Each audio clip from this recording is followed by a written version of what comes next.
নির্বাচনে নতুন সমীকরণ খুঁজছে জামায়াত। ভোটের রাজনীতিতে গেম চেঞ্জার হতে পারে জামায়াতের মহিলা বিভাগ।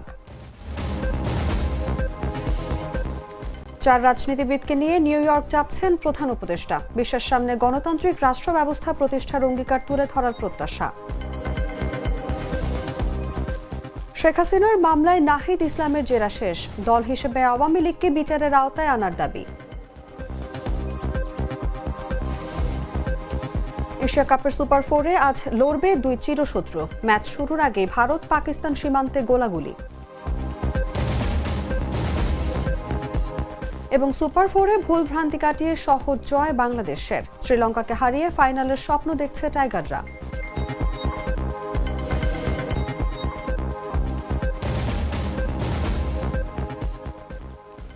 এতক্ষণ শুনছিলেন সংবাদ শিরোনাম। দর্শক আমন্ত্রণ দুপুর 3টা সংবাদে। সঙ্গে আছি আমি অনুভা বিশ্বাস। চকলেটে একাকার হয়ে ওঠা প্রাণ লেয়ার। প্রাণ লেয়ার, সম্পর্কের মিষ্টি ম্যাজিক। চলে যাচ্ছে বিস্তারিত খবরে। আগামী জাতীয় সংসদ নির্বাচনে নারী ভোটকে ঘিরে বড় কৌশল নিয়েছে জামায়াত ইসলামী। তাদের মহিলা বিভাগ প্রকাশ্যে মানববন্ধন, সভা, সেমিনার ও বিদেশি কূটনীতিকদের সঙ্গে বৈঠক করে শক্ত অবস্থান জানান দিচ্ছে। বিশ্লেষকদের মতে একেবারে তৃণমূল পর্যায়ে বিস্তৃত এই মহিলা বিভাগ আগামী নির্বাচনে জামায়াতের জন্য গেম চেঞ্জার হয়ে উঠতে পারে। রায়হান আহমেদের পাঠানো তথ্যচিত্রে বিস্তারিত জাগো রিপোর্টে। আওয়ামী লীগের শাসনামলে সবচেয়ে বেশি হামলা, মামলা ও নির্যাতন, নিপীড়নের শিকার হয়েছে জামাতে ইসলামী। কিন্তু এই পরিস্থিতির মধ্যেও গোপনে তাদের দাওয়াতি কার্যক্রম চালিয়ে গেছে জামাতে ইসলামীর মহিলা বিভাগ। সেই অন্তর্বর্তীকালীন সরকার আগামী জাতীয় সংসদ নির্বাচনে নারী ভোটকে ঘিরে বড় কৌশল নিয়েছে জামাতে ইসলামী। তাদের মহিলা বিভাগ প্রকাশ্যে মানববন্ধন, সভা, সেমিনার ও বিদেশি কূটনীতিকদের সঙ্গে বৈঠক করে শক্ত অবস্থান জানান দিচ্ছে। শিশু আসিয়া ধর্ষণ হত্যা ও ফিলিস্তিনে ইসরায়েলি হামলার প্রতিবাদে মার্চে মানববন্ধন করে তাদের মহিলা বিভাগ। এরপর 19 মে ব্রিটিশ হাইকমিশনার সারা কুকের সঙ্গে এবং 21 জুলাই মার্কিন দূতাবাসের charge d' affaires Tracy Ann জ্যাকবসনের সঙ্গে বৈঠক করেন জামাতের মহিলা নেত্রীরা। জামাতে ইসলামের নেতারা জানিয়েছেন তাদের মহিলা বিভাগ রুকন সম্মেলন, কর্মী সম্মেলন থেকে শুরু করে উঠান বৈঠক, ভোটার সমাবেশ সহ নানান কার্যক্রম পরিচালনা করছে। এছাড়া সাংগঠনিক কাজের পাশাপাশি নির্বাচন কেন্দ্রিক কাজও চলছে। দলীয় সূত্রে জানা গেছে নারী ভোটারদের সমর্থন পেতে জামাতে ইসলামী নিজেদের অবস্থান শক্ত করতে উদ্গ্রীব। কয়েক লক্ষাধিক নারী কর্মীর সমন্বয়ে গঠিত দলটির মহিলা বিভাগ প্রতিদ্বন্দ্বী অন্য দলের তুলনায় নির্বাচন প্রস্তুতিতে এগিয়ে। একই সঙ্গে সংগঠিত এই মহিলা বিভাগকে ভোট ব্যাংক হিসেবে দেখছেন জামাতে ইসলামের কেন্দ্রীয় নেতারা। আগামী নির্বাচনে নারীদের এই ভোট বাক্স নিয়ে উচ্ছ্বসিত তারা। রাজনৈতিক বিশ্লেষকরা বলছেন জামাতের মহিলা বিভাগে কয়েক লাখ সক্রিয় কর্মীর উপস্থিতি দলটির জন্য একটি বড় শক্তি। সংগঠিত নারী ভোট ব্যাংক যে কোনো নির্বাচনে গুরুত্বপূর্ণ ভূমিকা রাখতে পারে। বিশেষ করে গ্রামীণ এলাকায় এই কর্মীরা মাঠ পর্যায়ে প্রচারে সক্রিয় হলে প্রভাব বিস্তার সম্ভব। তারা বলছেন জামাতের এই অর্গানাইজড মহিলা কর্মী বাহিনী নির্বাচনে বড় রকমের প্রভাব বিস্তার করতে পারে। তবে জামাতের রাজনৈতিক বাস্তবতায় শুধু নারী কর্মীর সংখ্যার উপর নির্ভর করে বড় ধরনের নির্বাচনী সাফল্য অর্জন করা কঠিন হতে পারে। কিন্তু ছাত্র সংসদ নির্বাচনগুলোতে জামাতের ছাত্র সংগঠন ভালো করছে, এটাই একটা হাইপ। জাতীয় নির্বাচনে তারা কিভাবে এই ভোট ধরে রাখবে, জামাতে ইসলামী সেই কৌশল করছে বলেও মত বিশ্লেষকদের। নাফিস আব্দুল্লাহ, জাগো নিউজ। কিভাবে ভোটের রাজনীতিতে গেম চেঞ্জার হতে পারে জামায়াতের মহিলা বিভাগ, এই বিষয় নিয়ে আলোচনার জন্য আজ আমাদের সঙ্গে স্টুডিওতে উপস্থিত আছেন জাগো নিউজের স্টাফ রিপোর্টার রায়হান আহমেদ। রায়হান, আপনাকে স্বাগত আমাদের আজকের আয়োজনে। জি, থ্যাংক ইউ। রায়হান, আমরা যেমনটি দেখছিলাম প্রতিবেদনে যে এই মুহূর্তে সংগঠিত মহিলা বিভাগ জামায়াতের খুবই সক্রিয়।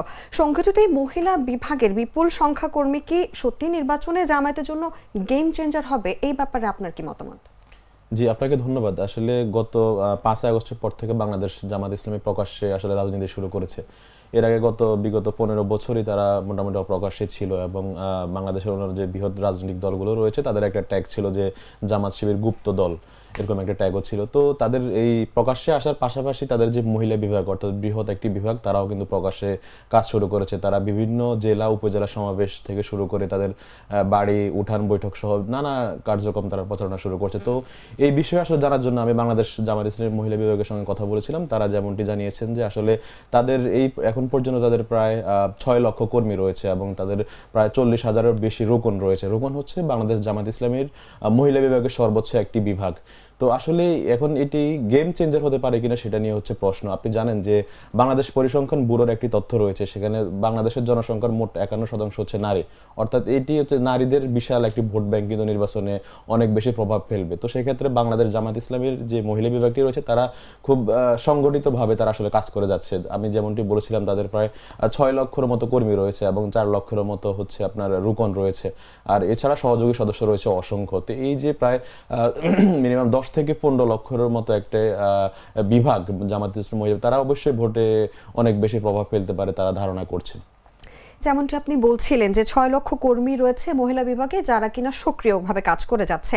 আপনার কাছে জানতে চাইবো এবার যে আগামী জাতীয় নির্বাচনে নারী ভোট ব্যাংকে ঘিরে জামায়াত ইসলামী কতটা কার্যকর কৌশল নিতে পারে, বিশেষ করে মহিলা বিভাগ, কি মনে হয় আপনার? জি, যেহেতু তারা প্রকাশ্যে এসেছে 5 আগস্টের পর থেকে, তাদের সঙ্গে আমি কথা বলে যেমনটি জেনেছি তারা এখনই কিন্তু নির্বাচনের ডক্টর মোহাম্মদ ইউনূস নির্বাচনের একটা সম্ভাব্য তারিখ ঘোষণা করেছে যে ফেব্রুয়ারিতে নির্বাচন হতে পারে, এবং সেই দিক লক্ষ্য রেখে কিন্তু বিভিন্ন রাজনৈতিক দল এখন পর্যন্ত সরব নির্বাচনকে ঘিরে, এবং প্রত্যেকটি রাজনৈতিক দল নির্বাচন নিয়ে আসন নিয়ে কাজ করছে, এবং জামাত ইসলামী ইতিমধ্যে 300 আসনের সম্ভাব্য প্রার্থীও ঘোষণা করছে। অন্যদিকে সংরক্ষিত যে নারী সংসদ আসন রয়েছে 50টি, সেটি নিয়েও কিন্তু প্রত্যেকটি দল তাদের কোন আসনে কাকে দিবেন সেটি নিয়েও কিন্তু আলোচনা রয়েছে। তো জামাত ইসলামী আসলে যে কৌশল অবলম্বন করছে তাদের সঙ্গে কথা বলে আমরা জেনেছিলাম তারা আসলে প্রতিটি বাড়িতে তারা উঠান বৈঠক করছে, প্রতিটি ঘরে ঘরে তাদের যে একটা সাংগঠনিক কার্যক্রম রয়েছে তালিম হিসেবে, তারা অর্থাৎ ধর্মীয় যে কাজগুলো রয়েছে ধর্মীয় দাওয়াতের পাশাপাশি তারা নির্বাচন নিয়েও কাজ করছেন। আর জামাত ইসলামের মহিলা বিভাগের যে সেক্রেটারি নুরুন্নিসা সিদ্দিকা, তার সঙ্গে আমি কথা বলেছি, তিনি জানিয়েছেন যে তাদের প্রত্যেকটি আসনে যে ভোট কেন্দ্র রয়েছে তারা ভোট কেন্দ্র নিয়ে সমাবেশ করছে এবং তারা উঠান বৈঠক করছে। উঠান বৈঠক হচ্ছে যে জামাত ইসলামের নারী বিভাগ জানিয়েছে যে তারা আসলে তারা তো প্রকাশ্যেই তারা কাজ করে, তবে তাদের হচ্ছে কাজটা পর্দার সঙ্গে করে। তারা বিভিন্ন বাড়িতে যাচ্ছে, বাড়িতে গিয়ে তাদের ঘরে ঘরে যে একটা তালিম হচ্ছে সেই তালিমে তারা ভোটের প্রচারণার কাজও করছে। তবে তারা ভোট কেন্দ্রে তাদের যে আসলে একটা ভূমিকা রয়েছে সেই ভোট নিয়ে তারা নারীদেরকে বিভিন্ন পরামর্শ দিচ্ছে যে আসলে ভোট কাদেরকে দিতে হবে, সেই প্রচারণাও চালাচ্ছে। তো এটা তাদের একটা কৌশল। আরেকটি কৌশল হলো তাদের জামাত ইসলামের যেহেতু 6 লক্ষ কর্মী রয়েছে, 6 লক্ষ কর্মী হচ্ছে কারো মা কিন্তু কারো বোন, যেহেতু সবাই নারী। তো এই নারীগুলো আসলে প্রত্যেকটি পরিবারে তারা একটা প্রভাব রাখবে, যেহেতু তাদের স্বামীও ভোটার, তাদের সন্তানরাও ভোটার, তাদের আত্মীয় স্বজনও ভোটার। তো সেক্ষেত্রে এই সক্রিয় যদি 6 লক্ষ নারী থাকে এবং তাদের এই 6 লক্ষ নারীর সঙ্গে তাদের আবার 6 লক্ষ পরিবারও কিন্তু রয়েছে, এই পরিবারগুলো এবং তাদের আপনি জানেন যে তাদের একটা ছাত্রী সংস্থাও রয়েছে। যেমনিভাবে জামাত ইসলামের ছাত্র সংগঠন হলো বাংলাদেশ ইসলামী ছাত্র শিবির, তেমনিভাবে নারী বিভাগের একটি সংস্থা রয়েছে ছাত্রী সংস্থা, এবং ছাত্রী সংস্থার একজন নেত্রীও কিন্তু ডাকসুতে তিনি বড় একটি পদে রয়েছেন। তো এই সব মিলিয়ে আসলে ছাত্রী সংস্থা এবং জামাতের নারী বিভাগ তারা যেভাবে কাজ করছে সারা দেশে এখন থেকেই ভোট কেন্দ্র সমাবেশ সহ সারা দেশে রোকন সমাবেশ করছে, এবং গতকালকে তারা একটি সুরা সদস্য করেছিল, মজলিস সুরা সমাবেশ করেছিল। তো এই কার্যক্রমগুলি আসলে তারা এগিয়ে যাচ্ছে এবং তারা ভাবছে যে অন্যান্য রাজনৈতিক দল যেমন যদি বিএনপি সহ ইসলামী আন্দোলন জাতীয় পার্টির কথা বলি, তাদের নারী বিভাগের চেয়ে আসলে তারা অনেক বেশি এগিয়ে রয়েছে বলে এটা রাজনৈতিক যে বিশ্লেষকরা রয়েছেন তারাও মতামত দিচ্ছে। একদমই তাই, আমি আপনার সঙ্গে একমত যে আপনি যেমনটি বলছিলেন যে নারী কর্মীদের এই সক্রিয়তা, আচ্ছা নারী কর্মীদের এই সক্রিয়তা এবং ভোট ব্যাংকের উপর নির্ভর করে কি জাতীয় নির্বাচনে জামায়াত বড় ধরনের জয় নিতে পারে, কি মনে হয় আপনার? জি, জামাত তো এটাকে আসলে এই যে প্রায় 6 লক্ষ কর্মী এবং 4.5 লাখ রোকন রয়েছে, এইটা 7.5 লক্ষের উপরে যে শুধুমাত্র তাদের অ্যাক্টিভ শুধু সদস্য পদ রয়েছে এটার উপর নির্ভর করছে। অন্যদিকে তো সহযোগী সদস্য রয়েছে অসংখ্য মানুষ এবং তাদের সঙ্গে অসংখ্য পরিবারও জড়িত। তো এটি আসলে জাতীয় নির্বাচনে কতটা প্রভাব ফেলবে সেটি নিয়ে আসলে কিছুটা চ্যালেঞ্জ রয়েছে। নারী বিভাগ জানিয়েছে যে তাদের নারীদের মধ্যে ভোট কেন্দ্রে না যাওয়ার একটা প্রবণতা আছে বাংলাদেশের, বিশেষ করে গ্রামগঞ্জে। তো এটার মেইন কারণটি হচ্ছে আসলে নারীরা ভোট কেন্দ্রে আমাদের দেশে যে রাজনৈতিক কালচারের কিছুটা খারাপ দিক রয়েছে, ভোট কেন্দ্রে মারামারি হামলা সহ নানা নিরাপত্তাজনিত সমস্যা রয়েছে, এবং আমাদের প্রশাসনও কিন্তু ভোট কেন্দ্রে বিশেষ করে জাতীয় রাজনীতিগুলোর যে নির্বাচনগুলোর বিশেষ করে অতীতের যে পরিসংখ্যান যদি দেখেন প্রত্যেকটি নির্বাচনের সময় কিন্তু নির্বাচন কেন্দ্রে সমস্যা হয়ে থাকে। তো এই সমস্যার কারণে নারীরা আসলে ভোট কেন্দ্রে যেতে চাচ্ছে না, তাদের একটা অনীহা রয়েছে। তো জামাত ইসলামী নারী বিভাগ কিন্তু সেটি নিয়েও কাজ করছে, তারা বলছে যে আপনাদের পূর্ণাঙ্গ নিরাপত্তা দেওয়া হবে এবং বিশেষ করে এবং তারা সেটার জন্য সরকারকেও তারা চাপে রাখছে যে ভোট কেন্দ্রে নারীদের স্বাধীনতা এবং তাদের নিরাপত্তা অনেক বেশি জরুরি, তারা যেন স্বাধীনভাবে তাদের ভোট দিতে পারেন। তো এক্ষেত্রে এটা একটা চ্যালেঞ্জ যে আসলে তাদের আসলে কি তারা গেম চেঞ্জার হতে পারে কিনা, কারণ প্রত্যেকটি নারীকে যে 51% নারী রয়েছে, যেটা আমাদের পরিসংখ্যান ব্যুরোর তথ্য, দেশের 51% 100% নারী।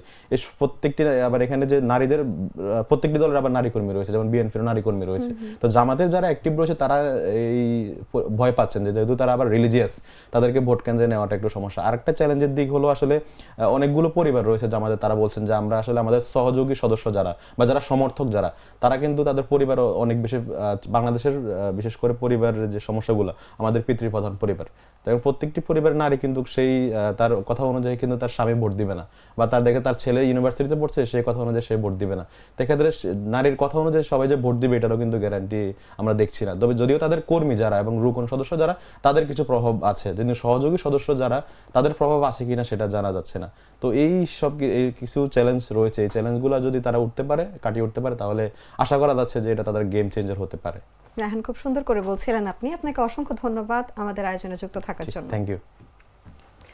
দর্শক, কথা বলছিলাম জাগো নিউজের স্টাফ রিপোর্টার রায়হান আহমেদের সঙ্গে। এবার চলে যাচ্ছি অন্যান্য সংবাদে। জাতিসংঘ সাধারণ পরিষদের ৮০তম অধিবেশনে যোগ দিতে রোববার রাতে যুক্তরাষ্ট্রের নিউ ইয়র্কের উদ্দেশ্যে ঢাকা ত্যাগ করবেন প্রধান উপদেষ্টা অধ্যাপক ডক্টর মোহাম্মদ ইউনূস। এই সফরে প্রধান উপদেষ্টার সঙ্গে যাচ্ছেন বিএনপি মহাসচিব মির্জা ফখরুল ইসলাম আলমগীর, জামায়াত ইসলামীর নায়েবে আমির সৈয়দ আবদুল্লাহ মোহাম্মদ তাহের, জাতীয় নাগরিক পার্টির সদস্য সচিব আক্তার হোসেন এবং বিএনপির ভারপ্রাপ্ত চেয়ারম্যান তারেক রহমানের পররাষ্ট্র বিষয়ক উপদেষ্টা হুমায়ুন কবির। এর আগে পররাষ্ট্র উপদেষ্টা মোহাম্মদ তৌহিদ হোসেন সাংবাদিকদের জানিয়েছিলেন, প্রধান উপদেষ্টা বিগত এক বছরে দেশে সংগঠিত সংস্কার এবং আসন্ন জাতীয় নির্বাচনের মাধ্যমে একটি সত্যিকারের গণতান্ত্রিক রাষ্ট্র ব্যবস্থা প্রতিষ্ঠার অঙ্গীকার বিশ্ব নেতাদের সামনে তুলে ধরবেন। সফরসূচি অনুযায়ী 22 সেপ্টেম্বর নিউ ইয়র্কে পৌঁছাবেন প্রধান উপদেষ্টা। এরপর 26 সেপ্টেম্বর সাধারণ পরিষদের অধিবেশনে ভাষণ দেবেন। সফর শেষে 2 অক্টোবর দেশে ফেরার কথা রয়েছে। প্রধান উপদেষ্টার সিনিয়র সহকারী প্রেস সচিব ফয়েজ আহমেদ গণমাধ্যমকে এই তথ্য নিশ্চিত করেছেন।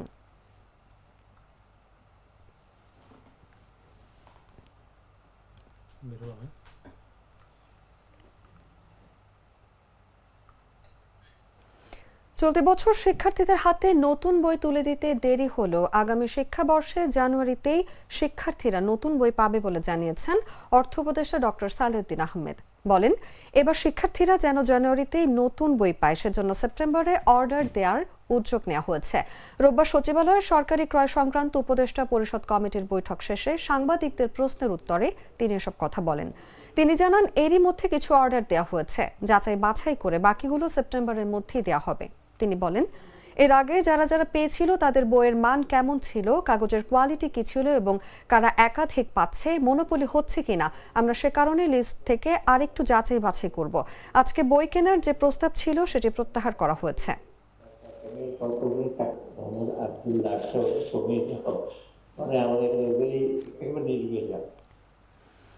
দল হিসেবে আওয়ামী লীগকে বিচারের আওতায় আনা উচিত বলে মন্তব্য করেছেন জাতীয় নাগরিক পার্টির আহ্বায়ক নাহিদ ইসলাম।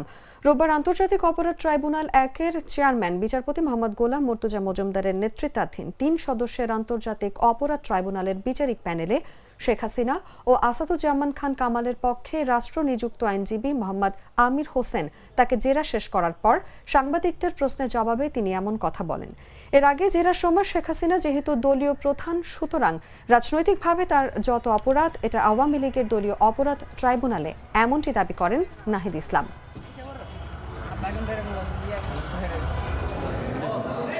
যেই প্রত্যাশা আমাদের ছিল, যদিও আমিও দায়িত্বে ছিলাম, সেই অনুযায়ী কিন্তু মিডিয়ার সংস্কার হয়নি এবং মিডিয়া এখনও নিয়ন্ত্রিত আমি মনে করি। মিডিয়া ডিজিএফআই আগে যেভাবে মিডিয়া নিয়ন্ত্রণ করত, বিভিন্ন নিউজ প্রকাশ করত, এখনও সেই চর্চা রয়েছে। রাজনৈতিক দলের নিয়ন্ত্রণ রয়েছে, বিভিন্ন কর্পোরেট প্রতিষ্ঠানের নিয়ন্ত্রণ রয়েছে। আমি যেই সময়টুকু দায়িত্ব পেয়েছিলাম, আমি আমার পক্ষ থেকে গণমাধ্যম সংস্কার কমিশন করেছিলাম। তাদের দায়িত্ব ছিল এই পুরো বিষয়টাকে সংস্কার প্রস্তাবনা করে সরকারের মাধ্যমে এটা বাস্তবায়ন করা।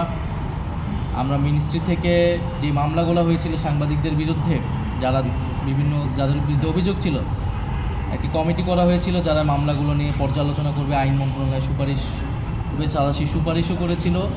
বাকিটা আইন মন্ত্রণালয় এবং স্বরাষ্ট্র মন্ত্রণালয়ের দায়িত্ব ছিল। যারা ফ্যাসিবাদের দোষর ছিল, যে সকল সংবাদ মাধ্যমের কর্মীরা, তাদেরকে বিচারের আওতায় আনে।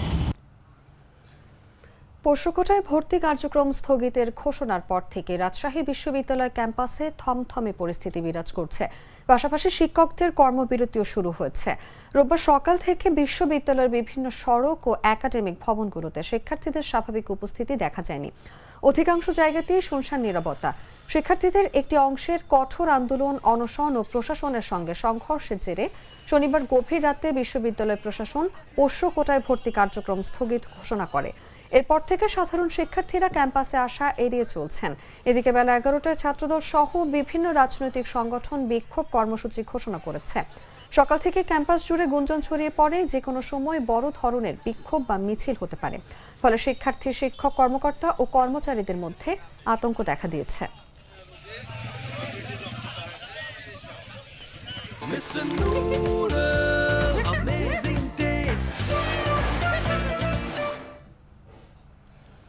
খুলনার মুজগুন্নিতে বাস্তুহারা কলোনিতে উচ্ছেদ অভিযানের সময় পুলিশের সঙ্গে বাসিন্দাদের সংঘর্ষের ঘটনা ঘটেছে। তবে এতে কেউ হতাহত হয়নি বলে জানিয়েছে পুলিশ। রোববার সকালে প্লট মালিকদের জায়গা বুঝিয়ে দিতে উচ্ছেদ অভিযান শুরু করে গৃহায়ণ কর্তৃপক্ষ। এ সময় পুলিশের সঙ্গে স্থানীয় বাসিন্দাদের সংঘর্ষ হয়। স্থানীয় সূত্রে জানা যায়, উচ্ছেদ অভিযানের শুরু থেকেই টায়ার জ্বালিয়ে ও গাছের গুঁড়ি ফেলে অবরোধ করে রাখেন বাসিন্দারা। সকাল 10টার পর পুলিশ লাঠিচার্জ শুরু করলে সংঘর্ষ শুরু হয়। এ সময় স্থানীয়রা ইট পাটকেল নিক্ষেপ করলে পুলিশ পিছু হটতে বাধ্য হয়। পরে পুলিশ টিয়ারশেল নিক্ষেপ করে। এ সময় উচ্ছেদ অভিযানে যাওয়া বুলডোজার ভেঙে দেয়া হয়।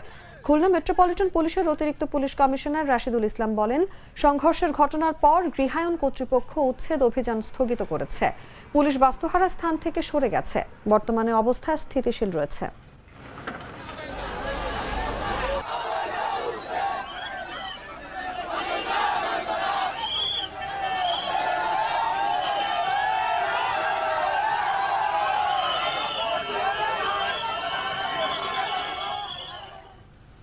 সিলেট নগরী সহ আশেপাশের এলাকায় ভূমিকম্প অনুভূত হয়েছে। রিক্টার স্কেলে এটি ছিল 4 মাত্রার ভূমিকম্প।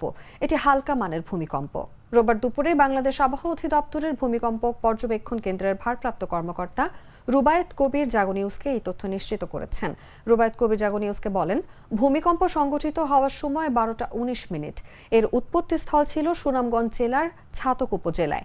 ঢাকা থেকে উৎপত্তিস্থলের দূরত্ব 185 কিলোমিটার।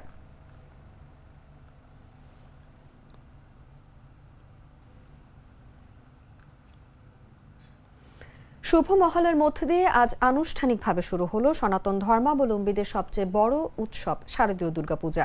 রোববার ভোর 5:30টায় শেফালি ছড়া প্রভাতে চণ্ডীপাঠ, ঢাক, কাসর ও শঙ্খধ্বনির মধ্য দিয়ে দেবী দুর্গাকে মর্তে আহ্বান জানানোর মধ্য দিয়ে সারা দেশে শুরু হয়েছে দেবী বন্দনার মহোৎসব।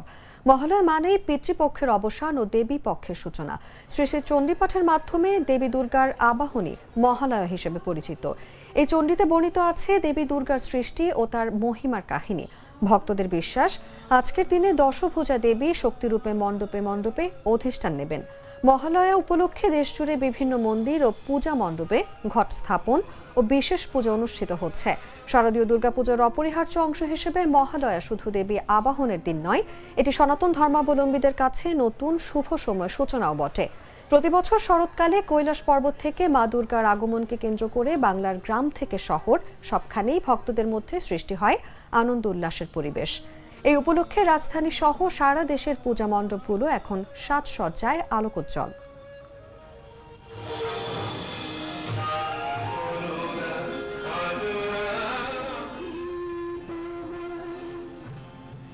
বেশি পাকা টমেটো আর সিক্রেট রেসিপির কম্বিনেশনে তৈরি ব্রাউন সস, সসের বস। জানাবো আন্তর্জাতিক সংবাদ।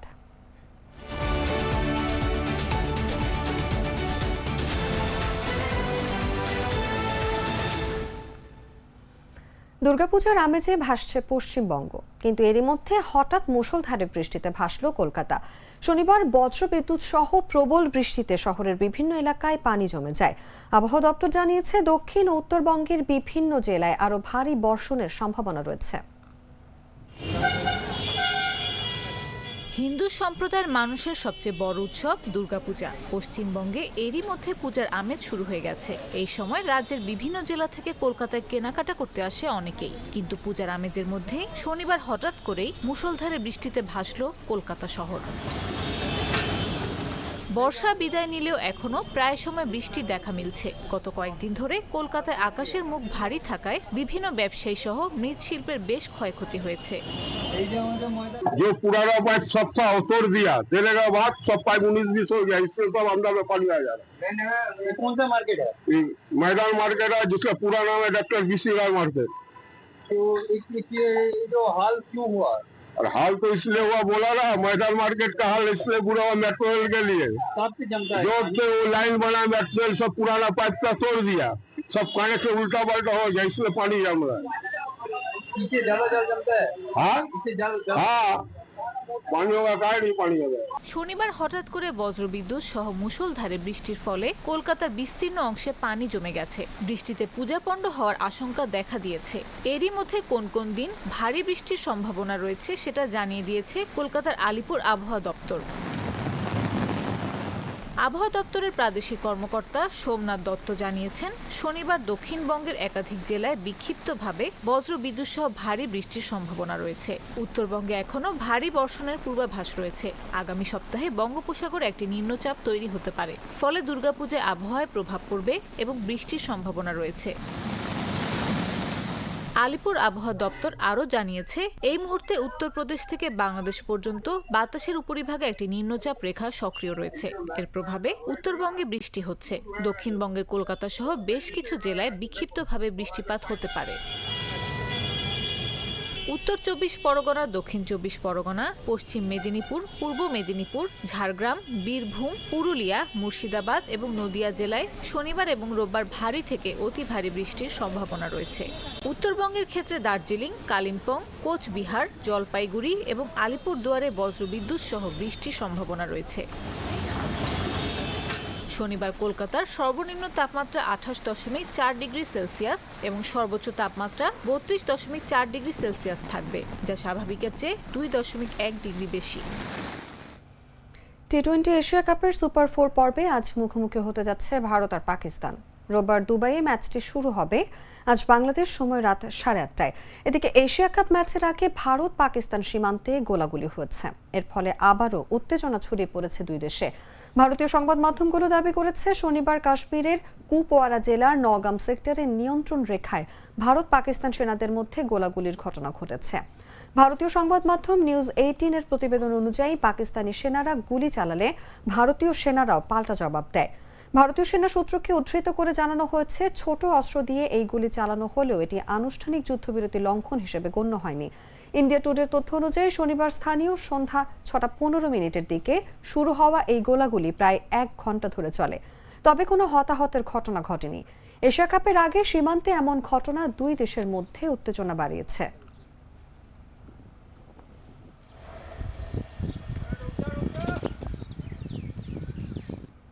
সংবাদ শেষ করব খেলার খবর জানিয়ে।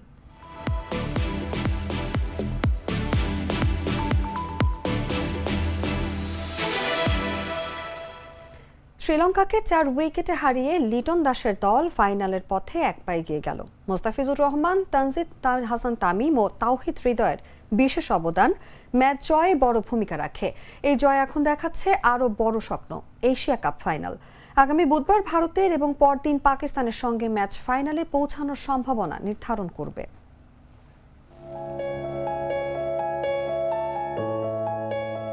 দুবাই আন্তর্জাতিক ক্রিকেট স্টেডিয়ামের গ্যালারিতে একটু পরপরই উকি দিচ্ছিল বাংলাদেশের পতাকা। দর্শকদের হাতে উঠতে থাকা সেই লাল সবুজ পতাকা ম্যাচ শেষে যেন আরও উজ্জ্বল হয়ে উঠল। আনন্দ আর উল্লাসে গ্যালারি রঙিন হয়ে ওঠে বাংলাদেশি সমর্থকদের চিৎকারে। সুপার 4-এ নিজেদের প্রথম ম্যাচে শ্রীলঙ্কাকে 4 উইকেটে হারিয়ে দিয়েছে লিটন দাসের দল। টস জিতে শুরুতে ফিল্ডিং করার সিদ্ধান্ত নেয় বাংলাদেশ। শ্রীলঙ্কা আগে ব্যাট করে 168 রান তোলে। জবাবে বাংলাদেশ শেষ ওভারে পা হরকালেও তুলনামূলক সহজেই ম্যাচ জয় নিশ্চিত করে ফাইনালের পথে এক পা দিয়ে রাখল। নিজেদের ব্যাটিং পাওয়ার প্লেতে শ্রীলঙ্কা ভালো শুরু করলেও সেটা ধরে রাখতে পারেনি ব্যাটাররা। বাংলাদেশের বোলাররা নিয়মিত বিরতিতে উইকেট নিয়ে চাপে রেখেছে শ্রীলঙ্কান ব্যাটারদের। তবে এরই মাঝে দাসুন সানাকা ৩৭ বলে ৬৭ রানের দারুণ এক ইনিংস খেলে ১৬৮ রানের পুঁজি এনে দিয়েছেন দলকে। বাংলাদেশ একদম শুরুতেই ইনফর্ম তানজিদ হাসান তামিমের উইকেট হারালেও রানের গতি কমায়নি। শেষ পর্যন্ত কিছু জায়গায় ভুলভ্রান্তি কাটিয়ে সহজ জয়ই পেয়েছে বাংলাদেশ।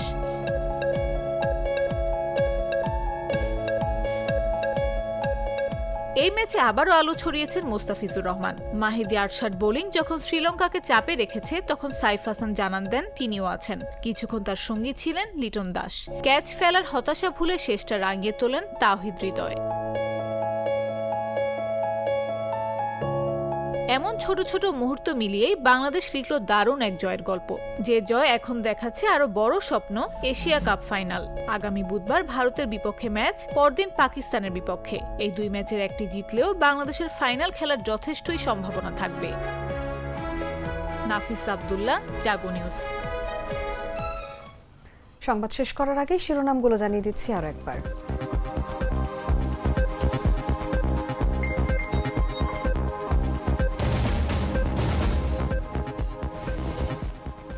নির্বাচনে নতুন সমীকরণ খুঁজছে জামায়াত। ভোটের রাজনীতিতে গেম চেঞ্জার হতে পারে জামায়াতের মহিলা বিভাগ। 4 রাজনীতিবিদকে নিয়ে নিউ ইয়র্ক যাচ্ছেন প্রধান উপদেষ্টা। বিশ্বের সামনে গণতান্ত্রিক রাষ্ট্র ব্যবস্থা প্রতিষ্ঠার অঙ্গীকার তুলে ধরার প্রত্যাশা। শেখ হাসিনার মামলায় নাহিদ ইসলামের জেরা শেষ। দল হিসেবে আওয়ামী লীগকে বিচারের আওতায় আনার দাবি। এশিয়া কাপের সুপার 4-এ আজ লড়বে 2 চিরশত্রু। ম্যাচ শুরুর আগে ভারত পাকিস্তান সীমান্তে গোলাগুলি। এবং সুপার 4-এ ভুলভ্রান্তি কাটিয়ে সহজ জয় বাংলাদেশের। শ্রীলঙ্কাকে হারিয়ে ফাইনালের স্বপ্ন দেখছে টাইগাররা।